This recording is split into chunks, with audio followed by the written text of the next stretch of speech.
এই গরমের মধ্যে দেখুন আমার ছাদ বাগানে কত রকমের সবজি হচ্ছে। এখানে লাউ, এখানে রয়েছে চাল কুমড়ো, একটা গাছ থেকে দুটো চাল কুমড়ো হারভেস্ট হয়ে গেছে। তো এখানে রয়েছে করলা আর দেখুন পটল। তো একটা দুটো তো একটু একটু বড় হচ্ছে, দেখা যাক এগুলো বড় হয় কিনা, অবশ্যই তখন আবারও আপডেট দেব। এগুলো সব বীজ থেকেই চারা বানিয়েছিলাম। আর এখানেও বেশ কিছু করলা রয়েছে। তো চলুন কতগুলো আজকে করলা হারভেস্ট করে নেব।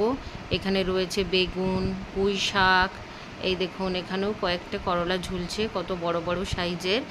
তো প্রায় একদিন ছাড়া ছাড়াই আমি করলা হারভেস্ট করছি, প্রচুর পরিমাণে হচ্ছে। এই সাইডে দেখুন একটা কত বড় হয়ে গেছে।